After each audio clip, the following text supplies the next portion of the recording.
Halo, selamat datang di Bicara Bandar episode yang ke-6 bersama saya Arga dari Creative Trader. Dalam podcast kali ini saya akan membahas tentang satu materi yang sedang hot yaitu materi tentang cryptocurrency dan mungkin judulnya saham versus cryptocurrency. Saya akan memberikan pandangan saya sebagai investor saham tentang cryptocurrency yang saya harap bisa menjadi eh, bisa menjadi masukan buat rekan-rekan yang mungkin tertarik untuk masuk cryptocurrency atau sudah masuk cryptocurrency atau yang dulu pernah rugi besar cryptocurrency memikirkan untuk masuk lagi ke cryptocurrency seiring dengan kondisinya yang memang sedang hot-hotnya beberapa 1 bulan terakhir ini. Seperti itu, saya juga seperti biasa saya akan membahas tentang kondisi market terkini, sedikit tentang kondisi IHSG, update krisis bandar, dan lain-lain. Oke, mari kita mulai.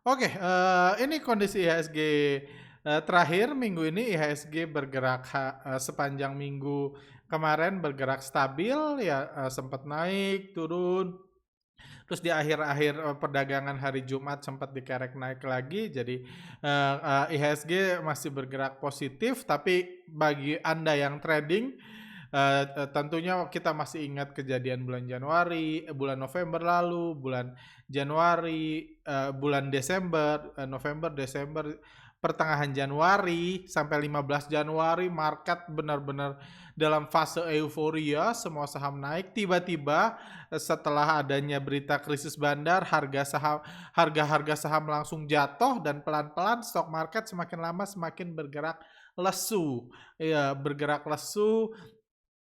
Popularitasnya pun langsung menurun tajam.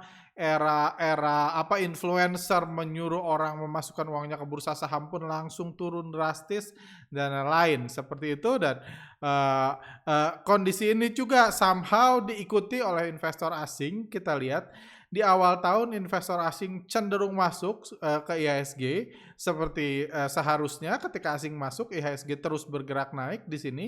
Kita lihat, terus di sini mulai krisis bandar, investor asingnya terlihat ya, ini karena krisis bandar lokal, investor asingnya nggak ngapa-ngapain, cuma pelan-pelan asingnya keluar. Bahkan dari mulai tanggal 18 Januari 2021 lalu, awal krisis bandar, awal perdagangan ketika sudah dimulai pemberitaan tentang kasus Jiwasraya, Asabri, dan BPJ STK, sampai hari ini kita lihat nggak ada pergerakan berarti dari investor asing. Jadi itu yang menyebabkan bukan hanya saham-saham bandar lokal yang krisis, yang nggak banyak bergerak, yang ini juga saham-saham milik bandar asing pun, karena memang investor asing terlihat sangat selektif untuk mengumpulkan saham, hanya sedikit saham-saham blue chip yang diakumulasi asing dalam periode pasca 18 Januari lalu kayak gitu, dan beberapa saham-saham blue chip terus dijual asing, saham-saham terutama saham-saham konsumer yang membuat harga sahamnya turun terus, seperti itu. Dan sampai minggu ini, sampai weekend ini, beritanya masih ini. Kalau Anda ikut podcast 2 minggu terakhir, kita sempat bersyukur sampai akhir minggu lalu, di mana ya kondisi terlihat setelah seminggu hot, dari pertengahan sampai awal Januari hot, sampai akhir Januari hot. Di bulan Februari ini 2 minggu pertama cukup tenang kayak gitu. Cukup tenang, cuma seminggu ini hot lagi pemberitaannya. Ini yang sangat kita sayangkan sebagai investor retail, karena kita tahu ya apalah artinya bursa saham kalau bandar-bandarnya ditangkap kayak gitu ya, hancurlah bursa saham. Jadi ini sesuatu yang sangat kita sayangkan. Cuma ini pemberitaannya, ini ada 50 manajer investasi diperiksa di kasus Asabri. Ini ngeri tentunya, 50 manajer investasi. Jadi ada kemungkinan ada banyak manajer investasi yang saya lupa saya katakan ini di podcast sebelumnya atau di podcast khusus alumni. Keterkaitan antar manajer investasi inilah yang bisa berbahaya. Jadi harapan kita, kalau Anda yang termasuk berharap IHSG bisa bergairah lagi. Tentunya nggak ada satupun manajer investasi yang ujungnya jadi tersangka, harus mencairkan asetnya, harus jatuh seperti kejadian krisis bandar 2019 lalu yang tentunya akan merugikan banyak dari kita karena bursa saham akan jatuh tentunya kalau supirnya ditangkepin, diperiksa seperti ini. Dan beberapa hari terakhir pun kita tentunya merasakan kondisi market udah nggak enak lagi nih. Tepat ketika berita-berita ini bermunculan lagi, kondisi market udah nggak enak lagi, saham-saham udah dibanting lagi secara kasar dan lain-lain ya. Ya itu ya memang sangat berbanding lurus lah kondisi mood dari supir. Kita tahu saham hanyalah mobil, supirnya adalah bandar, mood dari supir dengan pergerakan mobil tersebut. Mobilnya boleh tetap sama. Mobilnya boleh sama-sama Innova, tapi kalau mood supirnya, murka supirnya sedang murka ya tentu ya mobilnya bisa disetir secara menakutkan. Dan kalau Anda sadar tentunya di akhir pertengahan minggu ini udah kondisi tersebut ini seiring dengan semakin banyaknya pemberitaan tentang ini. Ada ini juga berita 17 Februari lalu BPJSTK Kejagung periksa bos sekuritas. Ini juga berita tanggal 20 Februari, jadi kurang lebih 4 hari terakhir pemberitaan ini marak lagi. Berkas lengkap 13 MI kasus Jiwasraya segera disidang. Hal-hal ini yang harapan kita sih bisa segera diselesaikan baik-baik dan ya Kejaksaan Agung atau siapapun punya ya dikasih kebijaksanaan untuk menjaga bursa saham kita. Karena untuk menjaga bursa saham kita ya tentu yang utama yang harus dijaga adalah bandar-bandar yang menggerakkan harga saham. Karena kalau hanya ada kita investor retail, ya kita cuma bisa pasrah-pasrah aja, kan dibanting pasrah, diterbangin pasrah, kita nggak punya kendali terhadap pergerakan harga saham. Seperti itu. Ini salah satu perbandingan data yang bisa Anda lihat, perbandingan transaksi, rata-rata transaksi di IHSG, ini di bulan November, transaksinya 11,9 triliun rata-rata harian. Di bulan Desember semakin meningkat seiring dengan semakin meningkatnya program Yuk Goreng Saham, influencer suruh masukin duitnya ke bursa saham, duit followernya ke duit bursa saham, transaksinya 16 triliun jadi meningkat. Ini frekuensi 1,9 juta, 2,7 juta. Ini frekuensinya di bulan Desember. Di bulan Januari before krisis bandar, tanggal 1 sampai tanggal 15 Januari, kembali memuncak rata-rata transaksi 20 triliun seharinya. Dan tiba-tiba langsung jatuh after krisis bandar, jadi 18 triliun. Dan bulan Februari tanggal 1 sampai 15 Februari, 10 hari perdagangan tinggal 14 triliun. Jadi inilah realita yang kita dapat ketika supirnya ini tentunya terdampaknya supir itu juga akan berdampak pada mungkin minimnya endorsement. Karena endorsement kan yang seringkali yang bayar yang punya produk, bandarnya atau pemilik produknya. Anda tentunya dengar dalam seminggu 2 minggu terakhir itu udah minim banget, mologian itu udah minim banget.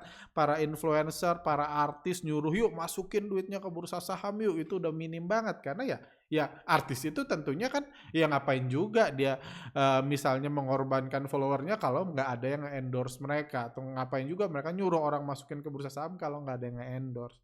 Jadi itu pun kita kerasa banget perubahannya pasca krisis bandar. Jadi semua ini terjadi benar-benar suddenly banget. 15 sampai 15 Januari masih hot-hotnya, tiba-tiba ketika keluar krisis BPJSTK dan lain-lain, hari Senin 18 Februari itu udah auto reject bawah semua. Saham-saham kesayangan retail, dan kita tahu auto rejectnya berjilid-jilid dan terus sampai sekarang pun IHSG masih bergerak lesu gitu. Jadi itulah kondisi update terkini kayak gitu. Krisis bandar ini juga itu ternyata dan kalau ini polling yang kami lakukan weekend ini, kami tanya kepada follower kami di Instagram, pemberitaan mengenai tersangka kasus Asabri kembali diangkat. Menurut Anda bagaimana reaksi bandar lokal dan asing merespon kondisi ini? IHSG minggu depan melihat banyaknya berita di akhir pekan ini tentang pemberitaan, hanya 37% yang merasa IHSG masih bisa tetap dinaikkan minggu ini, 63%-nya merasa bahaya IHSG bisa akan turun karena ada gangguan terhadap bandar ini, seperti kejadian yang di pertengahan Januari lalu seperti itu. Dan masalah lain yang dihadapi IHSG yang ini pembahasan kita utama kali ini adalah yaitu cryptocurrency. Jadi somehow nggak beruntung banget bandar-bandar di Indonesia. Ya mereka sudah beruntung di bulan November harga saham digoreng, Desember digoreng, pertengahan Januari digoreng, tiba-tiba banyak bandar seperti tadi 51 manajer investasi sampai ini intinya krisis perbandaran sudah mulai menyebar karena kasus Jiwasraya, BPJS TK dan Asabri. Di waktu yang sama jadi harga saham semua di ARB-in buat orang trauma, buat para newbie itu yang lagi semangatnya mau minjem duit masukin saham trauma, lagi semangat-sangatnya beli Antam, beli BRIS pada trauma. Di waktu yang sama, Bapak Pom-Pom Dunia di pertengahan bulan Januari itu mulai mempom-pom cryptocurrency. Harga cryptocurrency naik gila-gilaan. Elon Musk, orang terkaya dunia dan Bapak Pom-Pom Dunia ini sedang mempromot cryptocurrency. Kita tahu ya bisnis utamanya adalah bisnis pom-pom, dia mempom-pom cryptocurrency dan cryptocurrency naik gila-gilaan. Itu yang membuat para investor newbie ngeliat, wah gila gue rugi besar di saham. Bandarnya kejam banget di saham, nggak ARB berkali-kali cut loss pun nggak bisa. Kayak gitu, dan dia fokus, ngerasa wah ternyata bandar kripto lebih baik. Harga sahamnya dinaikin terus. Nyoba beli dikit, dinaikin, terbang. Jadi itulah ininya, dan ini gambaran pergerakan luar biasa cryptocurrency. Anda bisa lihat, ini hanya beberapa bulan terakhir aja, 1 tahun terakhir, ini Juli ini masih di $10.000, masih di 10.000 sampai Oktober, pelan-pelan digoreng, sampai di bulan Desember masih di 25.000, sekarang udah 50.000 lebih. Januari digoreng, ini jatuh terus di pertengahan menjelang akhir Januari seiring dengan krisis bandar lagi terbang gila-gilaan, udah terbang hampir 2 kali lipat hanya dalam waktu, ini harga Bitcoin ya, hanya dalam waktu ya sebulanan lah seperti itu. Jadi inilah yang ini, dan Elon Musk benar-benar nggak basa-basi ngepom-pomnya gitu, Tesla disuruh beli dan lain-lain terus diberitakan. Jadi harga cryptocurrency naik ini yang membuat aliran uang masuk yang tadinya udah di bursa saham yang sebenarnya potensi buat bandar dapatkan uang itu mengalir ke yang lain yang masih berupa cash. Kayak gitu, ada kekecewaan terhadap bandar lokal dan ini, dan biar Anda mengerti apa gunanya aliran masuk, ini pembahasan kami di Gathering Market Outlook 2021 lalu. Jadi Anda mungkin selama ini, kalau Anda yang baru nonton podcast kami, Anda merasa harga saham itu bergerak karena ekonomi bagus, karena kinerja perusahaannya bagus, untungnya besar, ada berita ini, itu salah semua. Itu salah semua, bukan itu mekanisme pergerakan harga. Kalau nggak percaya Anda bisa tanya ke direktur bursa, tanya, kalau berita bagus harga saham dinaikin berapa persen ya? Bursa pun akan bilang nggak ada hubungannya. Ketika berita bagus, harga sahamnya bisa dinaikin, bisa diturunin. Itu murni keputusan bandar. Tapi keputusan bandar itu ditentukan sama satu hal yang paling esensial, yaitu uang. Karena bursa saham isinya cuma saham dan uang. Sederhananya kayak gini, biar Anda membayangkan karena saya nggak punya waktu banyak. Jadi ini before pandemic. Ini yang juga menjelaskan kenapa di masa pandemic harga saham naik gila-gilaan. Jadi before pandemic, itu anggaplah ada sejumlah uang di satu negara, anggap di satu negara, kita sederhanakan kasusnya satu negara, anggaplah uangnya 1.000 triliun. Dari 1.000 triliun uang dipakai apa? Uang dipakai buat kebutuhan hidup. Anggaplah dari 1.000 triliun 500 triliun dipakai buat kebutuhan hidup. Oke, jadi digunakan. Terus dari 500, 250 triliun atau 300 triliun dipakai buat lifestyle and entertainment. Beli mobil baru, beli baju baru, jalan-jalan, segala macam, beli HP baru dan lain-lainnya. Anda ya tahu lah. Jadi uang dari 1.000 triliun di satu negara, 500 buat kebutuhan hidup, 300 buat lifestyle entertainment, 200-nya buat apa? Buat investasi. Investasi dan ditabung. Anggaplah investasi aja. Investasi 200 triliunnya. Investasi itu sebelum pandemik ada sektorial. Sektorial itu ngebesarin toko. Ngebesarin toko lah, apa lain-lain lah. Buat tempat wisata, buat hotel, buat resto, buat lain-lain. Itu investasi di sektorial. Jadi dari 200 triliun tersisa, anggaplah 100 triliun buat investasi sektorial. 100 triliun buat investasi aset. Aset itu yang nggak menghasilkan apa-apa. Yang nggak menghasilkan apa-apa. Aset misalnya properti. Jadi dari 100 triliun masuk aset, masuk properti misalnya 50 triliun, masuk gold 10 triliun, masuk saham 40 triliun gitu. Masuk others itu 10 triliun. Others itu termasuk cryptocurrency, tanaman hias, dan lain-lain. Jadi intinya ini investasi aset. Kita ada di zona investasi aset ini. Jadi dari 1.000 triliun uang yang masuk paper aset tadi 40 triliun. After pandemic, apa yang terjadi dengan uang? Nggak ada. Uang nggak bisa meninggal karena virus corona kan. Jadi nggak ada yang terjadi uang. Uangnya masih sama-sama 1.000 triliun. Kita sederhanakan seperti itu. Tapi lifestyle, kebutuhan hidup sama. Anggaplah dari 1.000 triliun, 500 triliunnya masih buat kebutuhan hidup. Lifestyle berkurang. Misalnya lifestyle-nya karena semua lockdown di mana-mana, tinggal 100 triliun, berarti sisanya 400 triliun nih. 400 triliun sektorialnya, orang nggak buat kafe sekarang, nggak buat hotel. Jadi dari 400 triliun untuk sektorial habis, nggak ada buat sektorial. 400 triliunnya masuk ke aset.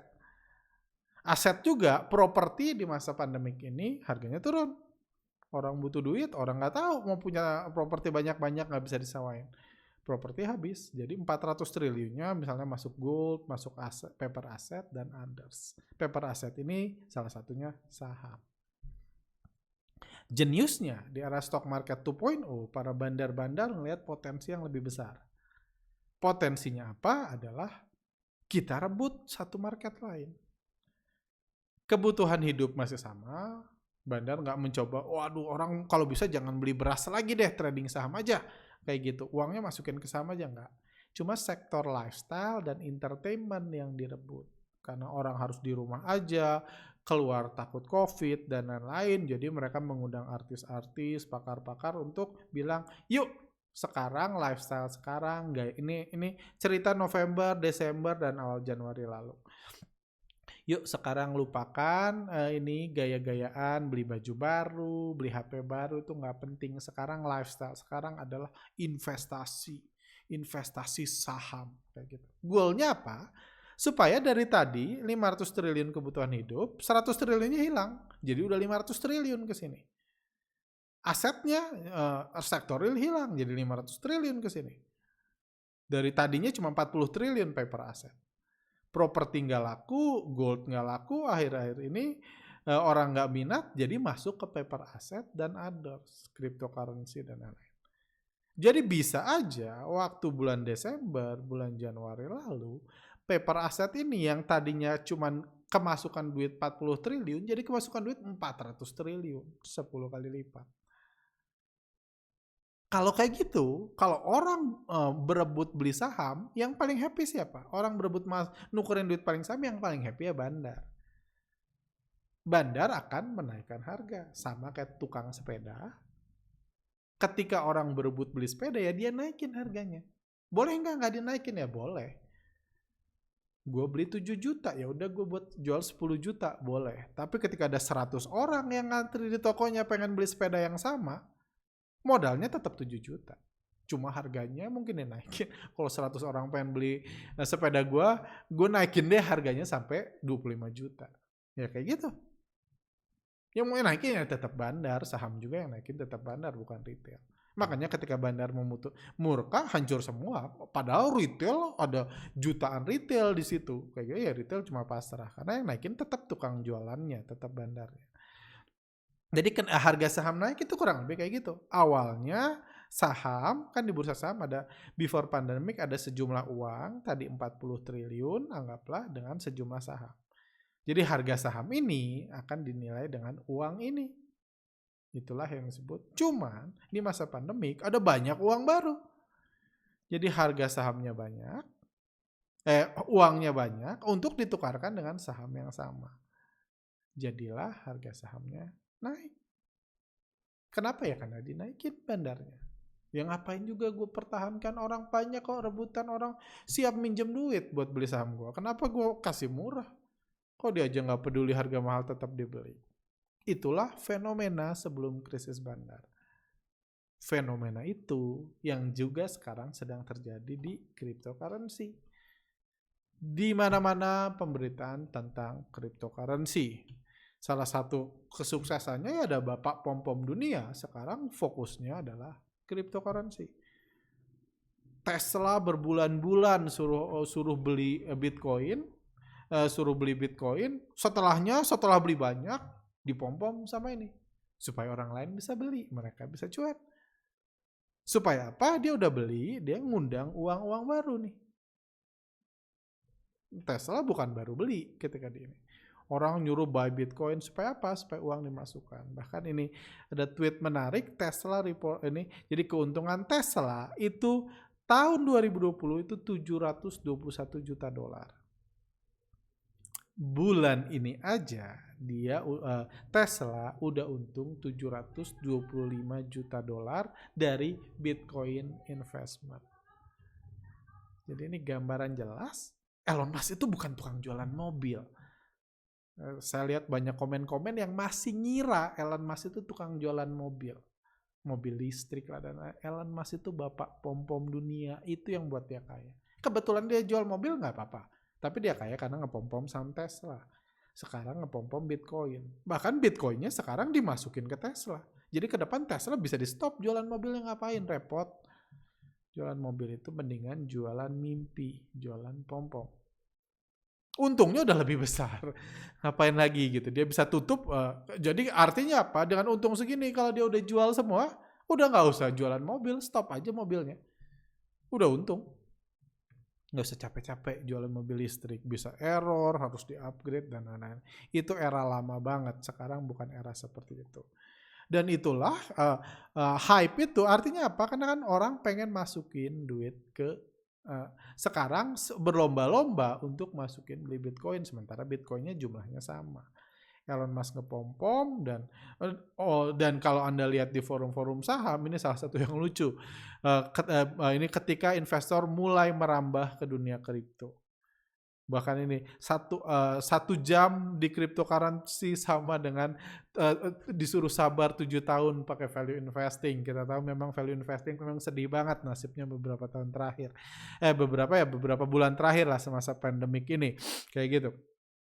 Jadi kita lihat harga Bitcoin pun naik secara luar biasa karena pom-pom tadi. Cuma, dan menariknya beberapa ini lalu, minggu lalu saya buat pembahasan tentang cryptocurrency. Buat voting di Telegram kami, ini 5.100 orang yang pooling. Saya tanya, berapa dari rekan-rekan yang dalam 2 bulan terakhir mulai mencoba trading cryptocurrency?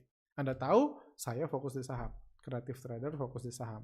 Saya percaya follower kami pun adalah trader-trader saham atau investor saham. Ini saya nggak lagi nanya di forum cryptocurrency ini, di forum saham. Dari 5.000 orang, yang paling banyak mengisi adalah 37%-nya mengatakan saya tidak tertarik trading kripto. Mungkin Anda bisa mikir, 5.000-nya mengatakan saya tidak tertarik trading kripto.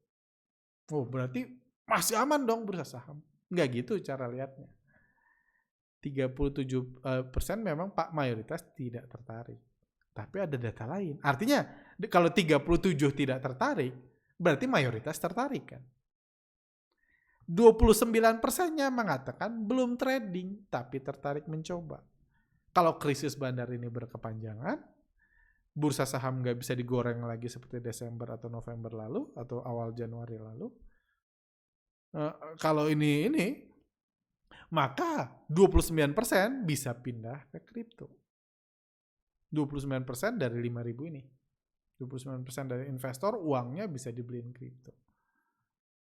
Dari 5.000 ini hanya 11% yang udah trading sebelum 2021, sebelum krisis bandar.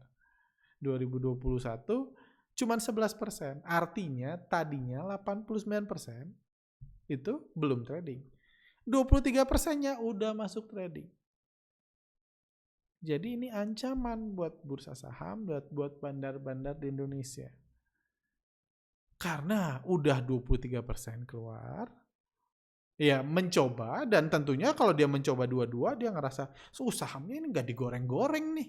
Saya beli saham busuk semua kok naiknya pelan-pelan. Sementara kripto harganya digoreng-goreng. Harganya naik terus, wah lebih baikkan bandar kripto ternyata. Pindahlah, semakin lama semakin banyak yang pindah, itu bahaya. Karena artinya apa? Karena artinya uangnya tadinya bertambah jadi berkurang lagi kan. Uang yang dipakai merebutkan saham jadi berkurang lagi, otomatis harga sahamnya pun nggak susah dinaikin sama bandar. Kalau dinaikin nanti nggak ada yang beli. Seperti itu.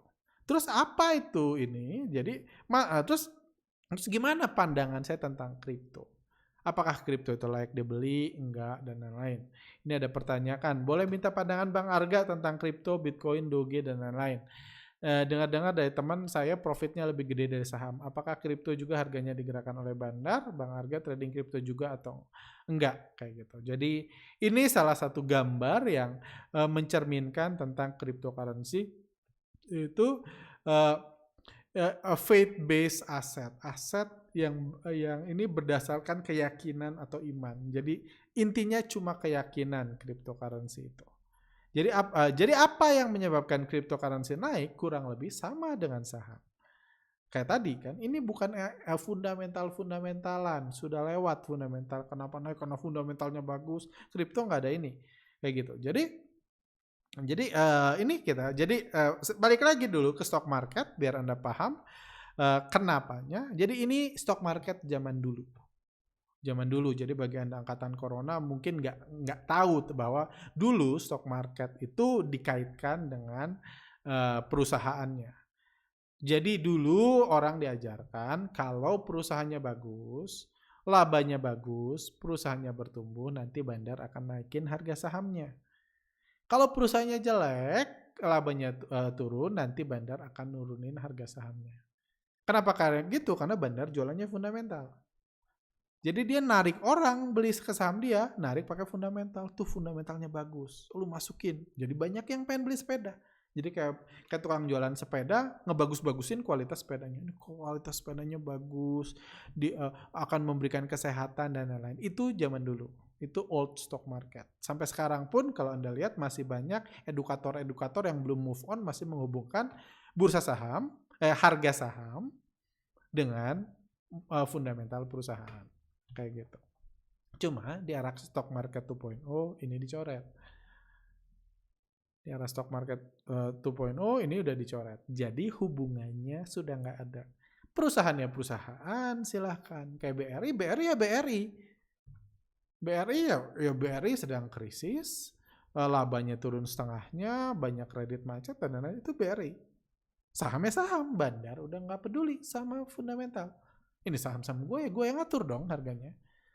Investor asing, bahkan BRI di bulan Januari lalu catat all time high-nya, rekor harga tertingginya ketika banknya sedang krisis karena hubungannya sudah putus. Udah nggak ada lagi kaitan antara kondisi perusahaan dengan harga saham. Karena ini dua entitas berbeda. Perusahaan itu diurus sama manajemen, sama direksi, dia nyari duit dengan cara yang satu, sementara bandar saham diurus sama bandarnya. Kalau BRI diurus sama investor asing, dia nyari duit dengan cara yang lain. Nggak ada hubungannya lagi. Nah ya ini dua manajemen, dua kepentingan, dua ini jadi nggak harus berhubungan kan. Jadi bandar nggak jualan fundamental lagi. Ngapain jualan fundamental? Fundamentalnya jelek. Kayak gitu. Bahkan sekarang itu BRI. Bahkan sekarang udah the future of banking. Kalau kita lihat saham-saham utama, saham-saham terbaik, kita ngomong di ruang lingkup saham perbankan aja, kayaknya tahun ini saham perbankan yang naik paling luar biasa itu saham kok saya lupa, saham net. Saham net itu saham bank, kodenya bank. Saham bank jadi saham bank ini saham yang luar biasa. Naik 1000% lebih harganya dari awal Februari sampai sekarang tanggal 20 Februari. Padahal banknya nggak ada. Banknya dibilang mau bank digital, cuma aplikasinya nggak ada. Kayak gitu. Jadi banknya nggak ada, cabangnya nggak ada, otomatis nasabahnya juga nggak ada. Kasihan kalau punya nasabah kan, nggak ada cabang. Mau ngambil duit di mana? Kayak gitu. Banknya nggak ada, nasabahnya nggak ada. Dia bilang mau jadi bank digital, aplikasinya nggak ada. Inilah bank terbaik yang harga sahamnya naik paling luar biasa. Market cap-nya udah berapa? 14 triliun. Pegawainya terakhir di ininya cuma 30 orang. So, mungkin udah dikurangin kayak gitu, nggak tahu. Bahkan itu 2021. 2020 ada yang lebih luar biasa lagi. Ini ada Bank Artos. Ini Bank Artos, terus dia melakukan langkah jenius ganti nama, karena zaman sekarang bank itu yang penting ganti nama, bukan profit. Dia ganti nama jadi Bank Jago. Bank Jago itu katanya mau jadi bank digital. Tapi sama, cabangnya belum ada, Bank Jago kayak gitu, aplikasinya belum ada. Tapi Bank Jago sekarang salah satu perusahaan terbesar di Indonesia secara market cap. Indofood lewat. Udah masuk 20 besar atau mungkin 15 besar. Harga sahamnya terus digoreng. Dan tentunya Bank Jago itu membuat Bapak Jerry NG ini untung sampai 34 triliun. Hasil ngegoreng Bank Jago dari harga 100 sekarang udah berapa? 9.000 ya harganya. Kayak gitu. Banknya nggak ada. Kayak gitu. Jadi itulah era stock market 2.0. Ya banknya ada, cuma nggak beroperasi. Banknya ada, namanya ada kan. Di Indonesia belum boleh. Kita perusahaannya nggak ada, sahamnya diterbitkan itu belum boleh. Jadi at least harus ada namanya. Kayak gitu. Kayak gitu. Itulah era stock market 2.0 di mana nggak ada hubungan. Jadi karena nggak ada hubungan, tentunya ini udah nggak penting lagi. Ininya nggak jualan, nggak punya aplikasi, nggak apa-apa. Ininya bisa terus digoreng. Seperti ini 2 saham terbaik saham perbankan, ini saham terbaik 2020, lalu ketika krisis saham yang naik ribuan persen, ini saham perbankan terbaik 2021, Bank Net itu seperti itu. Dan cryptocurrency punya konsep yang lebih keren lagi. Kayak gitu adalah, tadi kan kalau stock market adalah nggak ada hubungan. Kalau cryptocurrency, kalau kita terjemahkan ke saham, banknya nggak ada. Jadi yang ada cuman ini. Banknya udah nggak ada. Jadi ada hubungannya nggak ada banknya. Yang ada cuman cryptocurrency, yang ada cuma harga.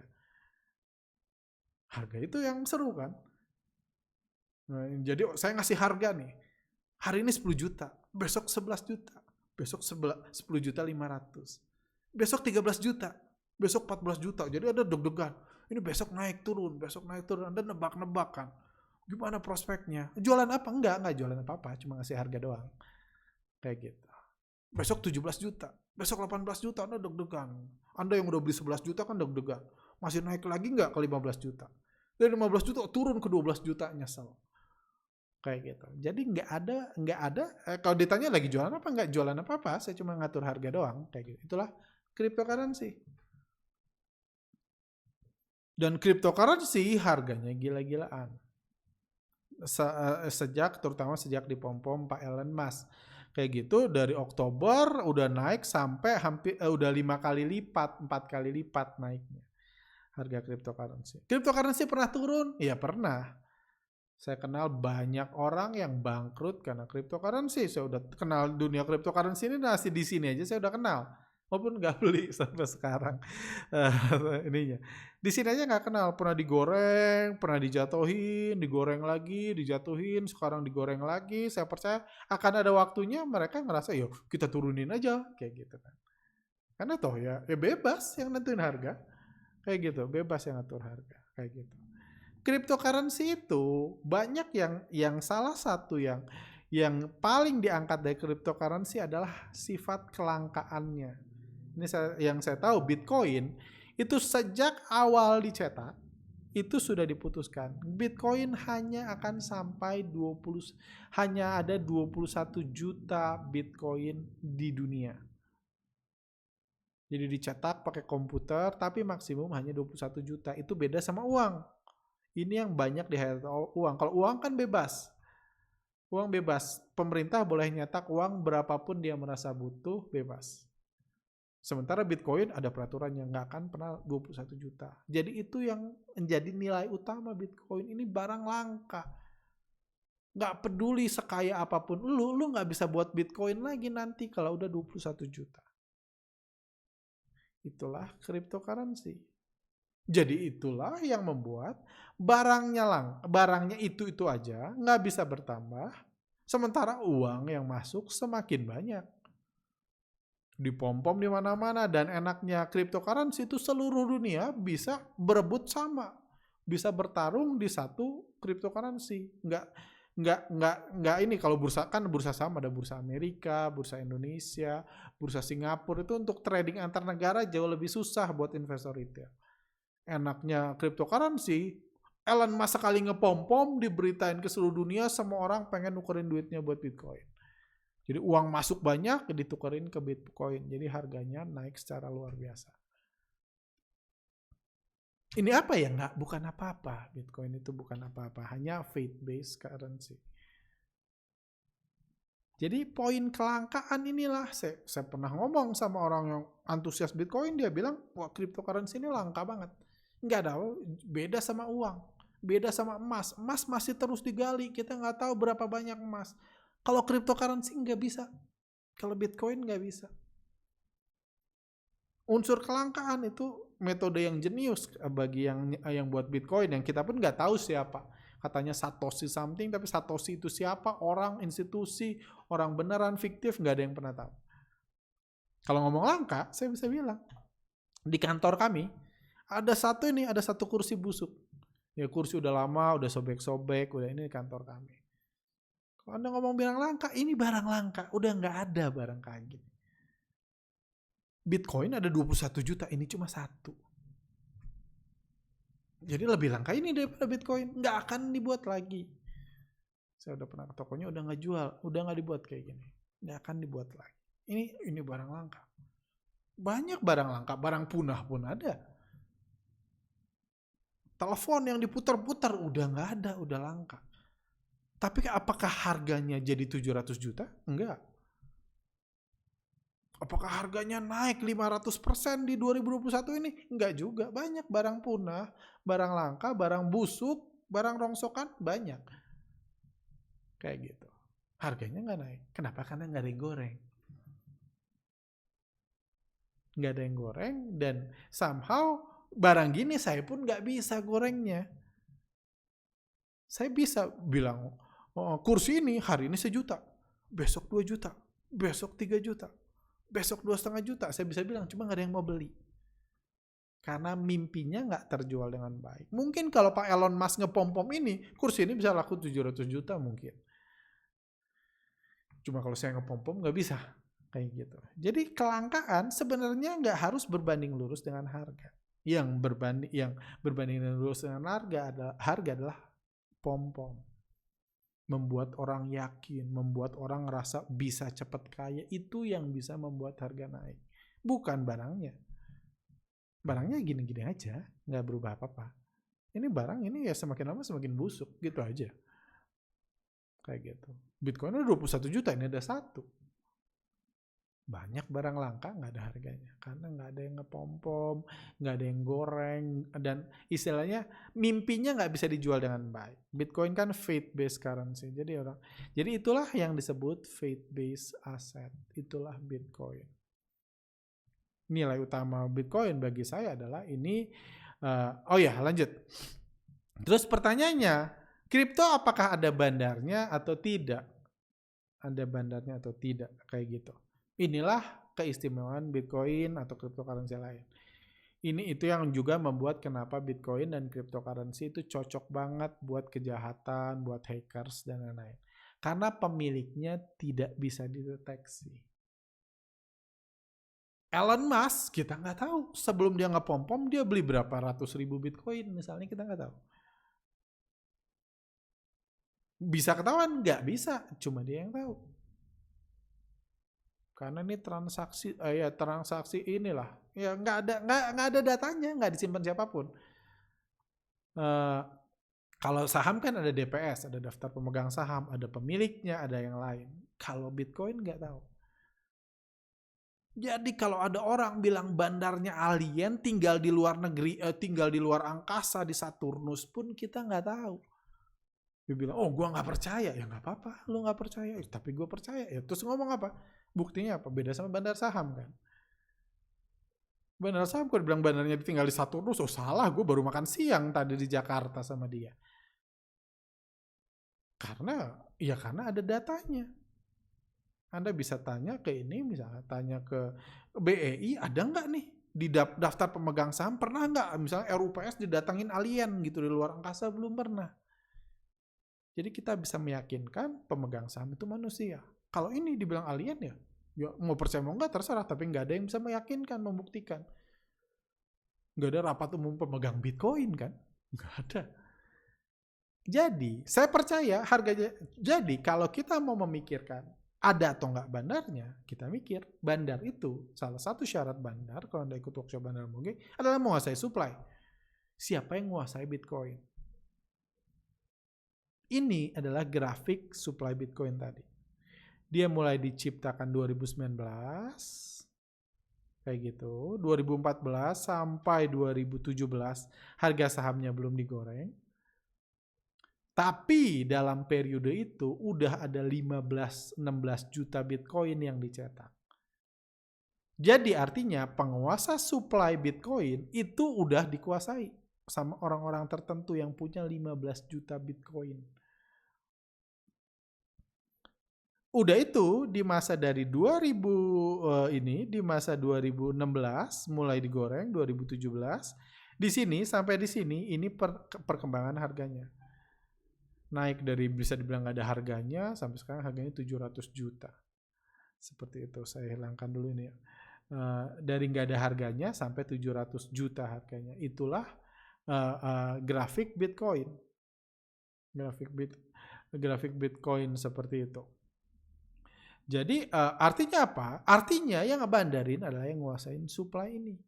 Ketika kita belum rebutan, sekarang kita tolol-tololan di sini, oper-operan sambil berharap berdoa supaya harganya terus dinaikin, kita di sini. Yang dicetak di sini dari mulai digoreng dari ini hampir nggak ada harganya sampai sekarang itu cuma 3 jutaan, 2 jutaan yang udah dicetak. Dalam periode ini yang dicetak 15 juta. Jadi ketika digoreng kayak gini, yang nguasai supply ketika Bitcoin belum dipom-pom lah, itulah yang bisa ngebandarin. Itulah yang paling kaya. Siapa mereka? Nggak tahu. Cuma dibilang penciptanya Satoshi something, nggak seorang pun tahu Satoshi itu siapa. Saya lupa ya, nggak seorang pun tahu karena memang itu cuma nama aja. Itulah menariknya Bitcoin. Harga sahamnya di ini. Jadi saya percaya akan dibandarin karena saya percaya ada yang menguasai supply Bitcoin. Ada yang kalau ada yang ngeguyur 1 juta Bitcoin diguyur hancur Bitcoin. Uang kita semua diserap sama yang punya 1 juta itu. Kalau dia mau ngeguyur kayak gitu, kapan? Ya mau dia. Dia sekarang pakai uang dia bisa pakai goreng aja sama seperti kejadian bulan November, Desember di bursa saham. Apalagi sekarang zaman lifestyle. Dan kalau kita belajar, Bitcoin berkali-kali kok dibanting. Ini dibanting turun sampai banyak yang bangkrut kayak gitu. Nah, sebentar.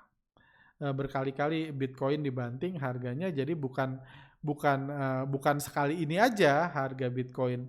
Ini Bitcoin dan biasanya kalau belajar ketika orang mulai euforia kayak sekarang, mulai bilang Bitcoin, beli Bitcoin, biasanya bentar lagi dibanting.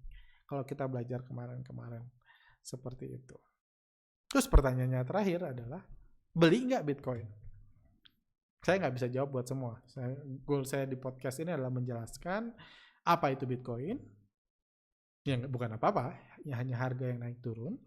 Kayak gitu. Dan kenapa bergerak, kenapa harganya naik, kenapa dipom-pom ya. Pertama karena dipom-pom, semua karena seluruh dunia sekarang berlomba-lomba nukerin duitnya sama Bitcoin.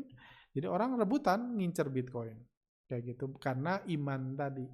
Keyakinan bahwa Bitcoin langka dan orang keyakinan harga sahamnya, harga Bitcoinnya dan kripto lainnya ya akan terus dikerek naik.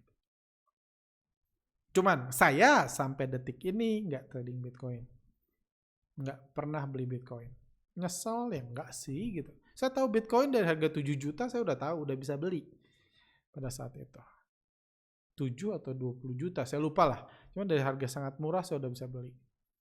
Saya beli waktu itu, saya ingat saya beli 50 Bitcoin aja bisa pada saat itu. Kayak gitu. Sekarang nggak bisa beli 50 Bitcoin, nggak punya deh. Kayak gitu.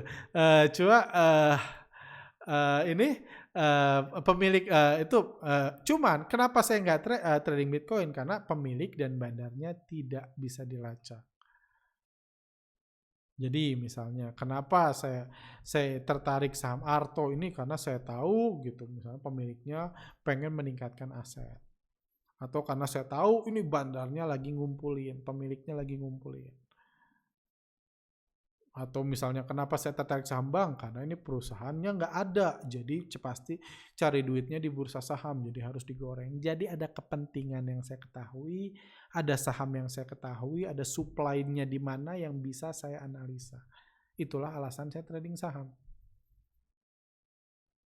Kalau nggak, sementara Bitcoin nggak ada.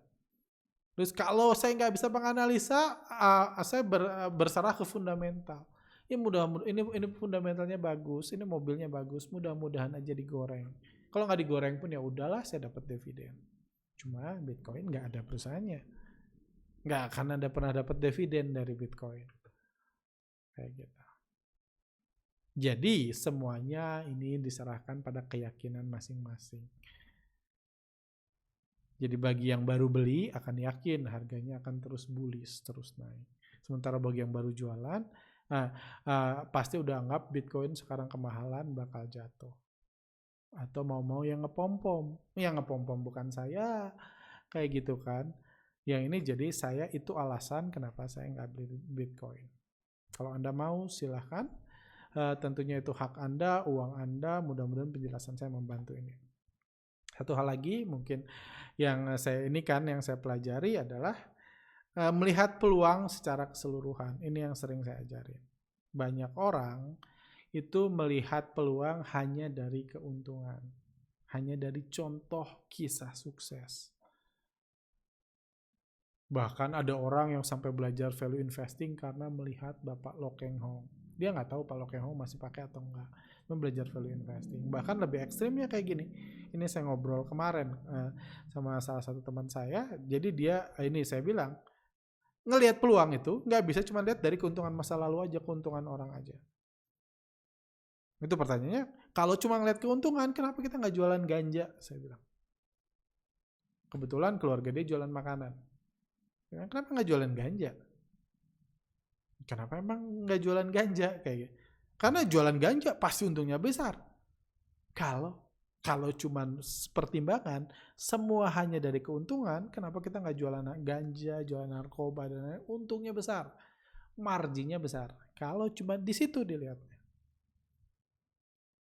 Kita semua, mayoritas dari kita biasa langsung tahu kenapa nggak jualan ganja.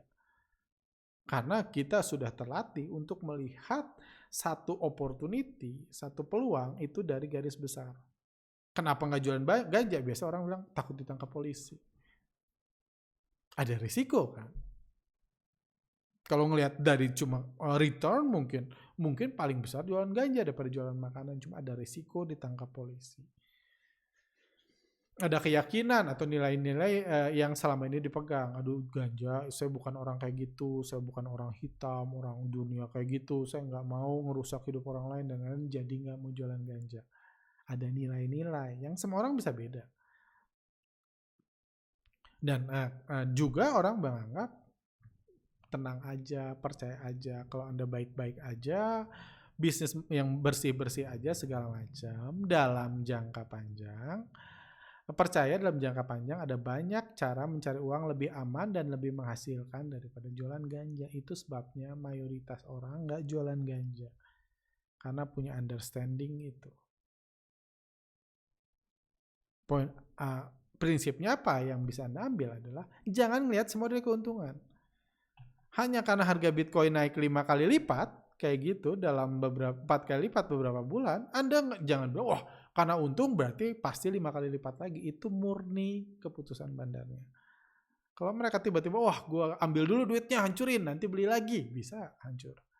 Kita hanya bisa berharap. Jadi artinya apa? Anda cari dulu, pelajari dulu resikonya. Anda tahu resikonya bisa jatuh kapan aja, bisa terbang kapan aja juga. Itu murni keinginan bandar, dan bandarnya nggak bisa dideteksi. Itu resiko yang saya nggak bisa terima. Saya bisa tahu siapa yang beli, siapa yang jual, bisa saya analisa. Mungkin saya udah lama trading kripto. Nah, karena itu nggak bisa, saya nggak tahu. Keyakinan dan nilai-nilai yang dipegang, saya nggak punya kepercayaan kayak orang-orang itu. Ini barang langka, harga sahamnya harus naik.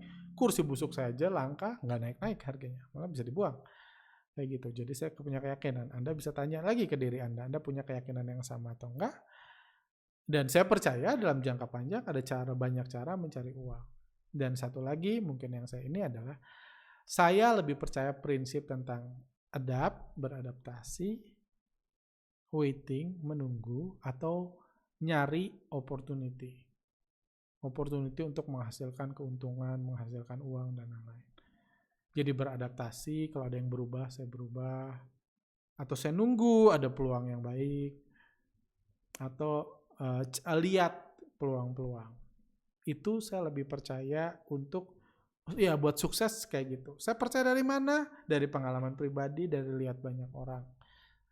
Saya lebih percaya seperti itu daripada selalu mengejar hottest trend. Saya kenal orang yang sukses kaya raya bisnis perhotelan, saya kenal orang yang kaya raya bisnis makanan, saya orang yang kenal yang kaya raya bisnis mobil dan lain-lain. Tapi mereka semua fokus, dia cuma beradaptasi, cuma menunggu kalau lagi sepi ya lagi sepi gitu. Jualan mobil sekarang lagi sepi kayak gitu. Tapi dia nggak tiba-tiba jualan masker kayak gitu. Nggak tiba-tiba jualan masker. Karena saya lebih banyak ketemu itu daripada orang yang sehari-hari ngejar-ngejar. Anda pun tentu punya pengalaman. Kalau Anda orang hari ini minggu ini lagi bisnis apa gitu. Wah, gue lagi jualan masker. Minggu depan udah jualan sepeda. Minggu depan lagi udah jual tanaman hias. Minggu depannya lagi udah trading saham. Minggu depan lagi udah Bitcoin. Minggu depan udah Doge, udah pindah-pindah. Saya lebih banyak ketemu orang yang sukses dalam beradaptasi, waiting dan looking for the opportunity daripada yang selalu ngejar-ngejar tren ini. Yang paling cuan apa sekarang? Seperti itu. Itu sih pemahaman saya. Mungkin berguna buat Anda, kalau nggak pun nggak apa-apa. Jadi saya pribadi sekarang tahu saya nggak bisa melakukan banyak hal dalam krisis bandar ini. Cuma ya saya beradaptasi, ngelihat kurang lebih pergerakan krisis bandar. Saya waiting, nunggu, mudah-mudahan kalau jatuh saya cari ini saham-saham krisis bandar yang bisa saya ambil. Atau nyari-nyari peluang-peluang saham-saham yang dalam krisis bandar ini masih menarik atau nggak terkena krisis, saya fokus beli itu.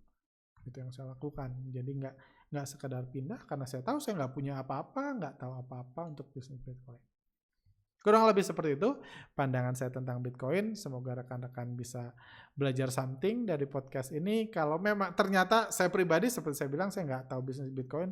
Kalau ada yang pengetahuan saya yang salah, prinsip saya yang salah terutama tentang Bitcoin, silahkan tulis di kolom komentar. Kalau Anda punya pertanyaan bisa bertanya dan ya harapan saya penjelasan ini bisa membantu Anda. Apakah Anda mau pindah ke kripto yang seperti yang sekarang lagi menguntungkan, yang at least sebulan terakhir jauh lebih menguntungkan dari saham, atau mau stay kayak saya beradaptasi, waiting dan nyari peluang.